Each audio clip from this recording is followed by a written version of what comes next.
Hello YouTubers, this is Herm Says Play to Win, back with another War Thunder Ground Forces replay, this time in the Panther D.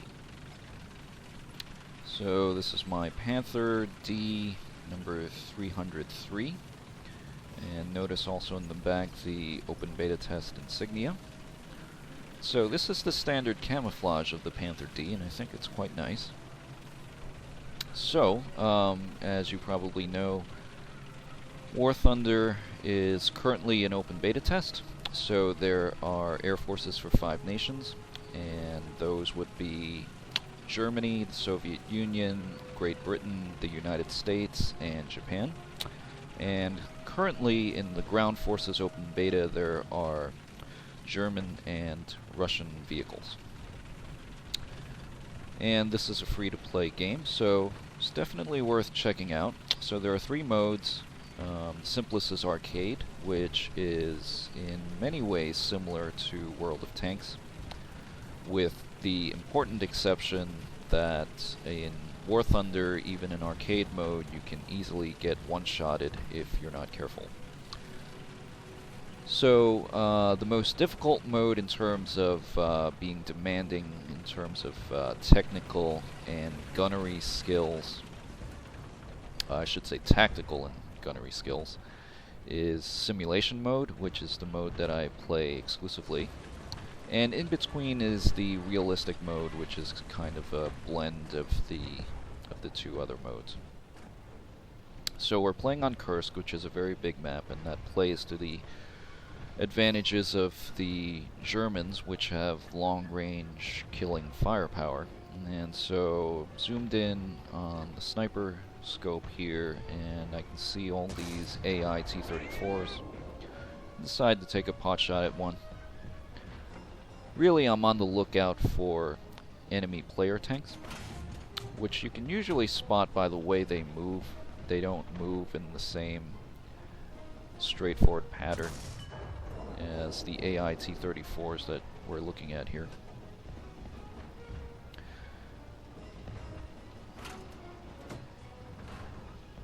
So it's really quite impressive, the scope that you can see here in terms of the scale of battle. So these T-34s are all at ranges at well in excess of 1 kilometer, I think. Still looking for enemy player tanks, and I think I actually spotted one right there. It looks like an IS heavy tank. It's making a beeline towards the west side of this position.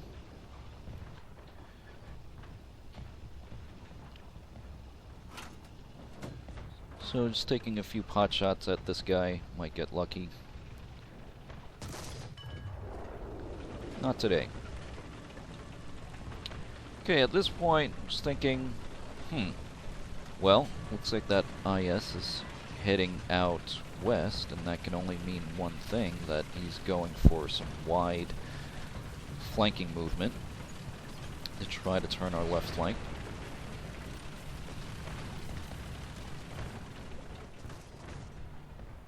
So at this point there were some contacts that popped up on the minimap that I decided to check out, try to spot, and couldn't really pick out anything.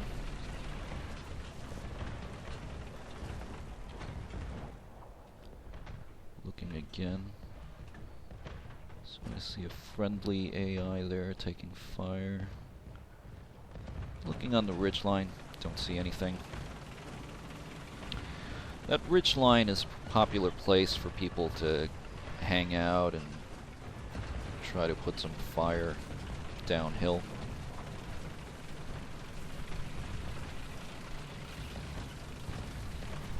So I decided at this point to put on the speed and check out what's going on in our left flank, because I suspect there are going to be enemy players that are going to try their luck there. So the Panther can do a top speed of 55 kilometers an hour, And well, I found you can really only achieve that when going downhill. I think the 55 kilometers an hour figure is on paved roads. Okay, so at this point we can see that there's an enemy T-34-85 that's putting effective fire on friendly AI Panzer IVHs. And in fact, I think he's actually going to take a shot at me right here, and thankfully the shot went wide, because it's really kind of hairy to be side on to an enemy that's firing an 85mm gun at you. Okay, so the plan here is to try to outflank the outflankers. So I'm going to try to go out wide and try to get the drop on whoever's out here.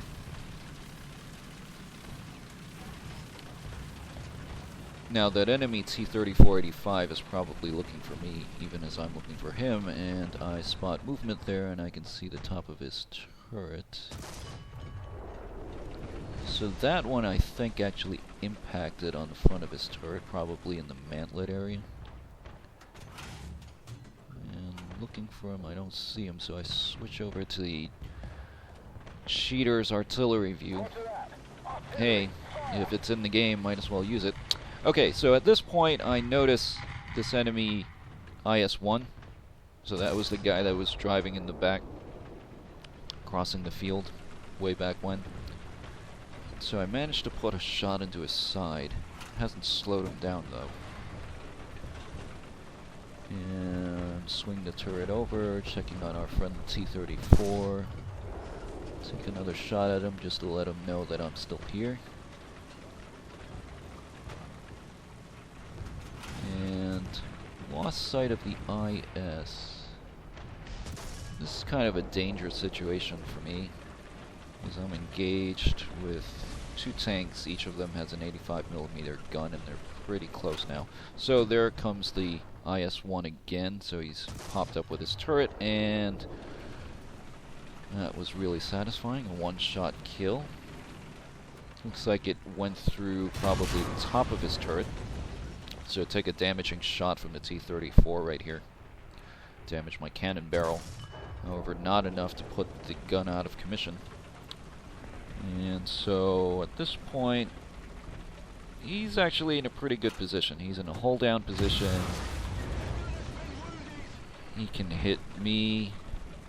And if he were to stay right there, I mean, I think he can actually do some pretty serious damage to me if he just kept landing his shots. Trying to return fire on him, but it's kind of hard. He's in a good position. I did hit him once previously in the turret. So at this point, just backed up, break contact, and just take a peek at what he's doing. Still there. So decide to drop artillery on him. So I was firing mainly just for effect. So hoping that dropping artillery on him, it might panic him a little bit, maybe force him into a bad decision, and in fact that's what he ended up doing. So he decided to push forward, and he took a shot right by the turret ring area, and he was firing on the move, so not accurate at all, and I set him on fire and he burns out very quickly. So 2 kills for me. So you can see on his wreck all the penetration holes from something. I don't think I shot him that many times, but there were 5 penetration holes there in the wreck.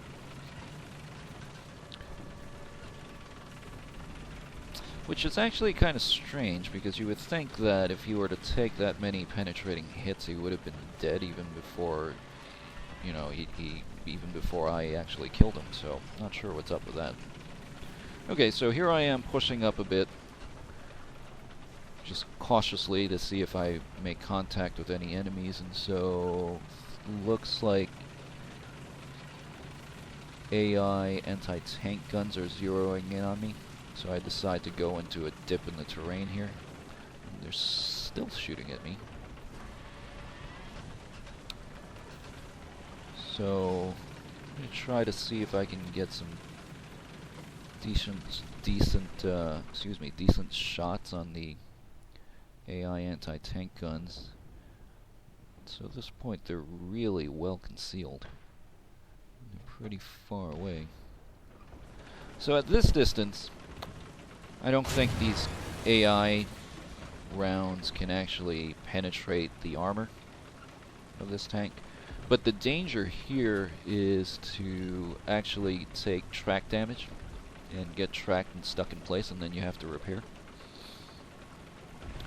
So you really don't want to get tracked out here alone without any support, because if an enemy player were to show up, then you would really be at a disadvantage if you can't steer with your hull. Okay, so I'm just kind of sitting here, still taking some shots from the enemy anti-tank battery, so I decide to drop some artillery on some of them. Roger that. Fire. Artillery is actually pretty useful for taking out these AI anti-tank batteries. And actually this was a really bad place for me to sit and repair, because I'm still under fire. But I should be fully repaired pretty quick. And yeah, my artillery actually took out one of the anti-tank guns, so that's good. So I'm fully repaired now. Backing away some more.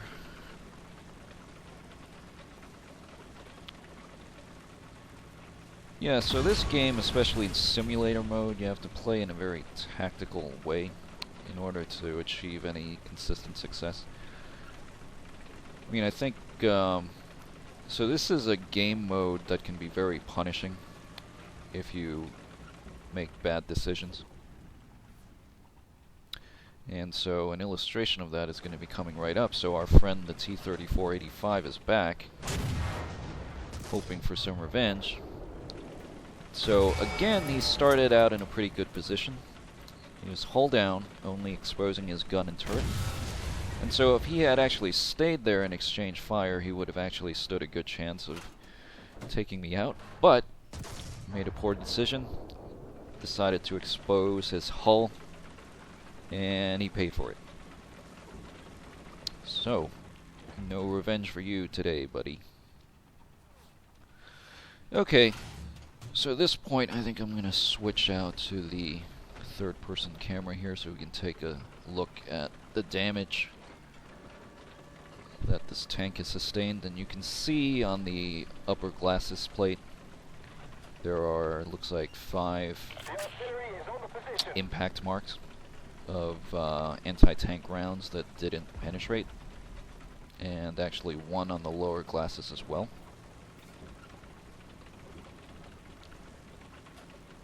And so at this point, it's basically me trying to deal with all these AI anti-tank guns. And so that's kind of boring, so I'm going to switch the view around to somebody else and get these funky views and friendly airplanes. I have no idea why the views are like this, but let's see if we can switch to a friendly ground vehicle here. Yeah, like this Tiger. So this Tiger, so I remember he did some good work in taking out a lot of the AI anti-tank guns and AI vehicles. And yeah, this Panzer 4H actually had a pretty good game. I think he started out in a Ju-87D and he got shot down pretty quick, and he switched over to to a tank. So he did his share. Yeah, and I think those are the only ground units left alive at this point. So, still getting incoming fire from the enemy AI batteries. So this Panzer 4H looks like he's moving in to get closer range shots. He's under fire as well. So the lucky thing is the friendly and the enemy AIs are not very good shots. And so yeah, they're landing shots all around. And some of them do actually manage to impact on friendly players, so we can see that this guy has taken a number of impacts to his front armor. This guy's top armor actually has been penetrated a few times, so I don't know how he's still alive. Yeah, that's another thing with the open beta at this point, is that the damage models are kind of wonky. I mean, you would think that some of these penetrating shots should have killed this guy, but they haven't. So this Tiger has taken a lot of non-penetrating hits. It's taken, let's see, 1, 2, 3, 4, 5, 6, 7, 8, 9, 10, 11, 12, 13, 14, 15, 16, 17, and looks like a couple more in the machine gun port. And then one right above the driver's hatch. So this guy's taken like 20 hits. And that's the strength of the German vehicles on this map, is if they can shoot things and kill things at long range, the thick armor is pretty impervious to being killed by enemy tanks or enemy guns in general. It's because the Soviet guns, they don't have the penetration at the long ranges that are necessary to take out a Tiger at over 1 kilometer away. And a Panther is probably even harder to take out at long range for the Soviet guns.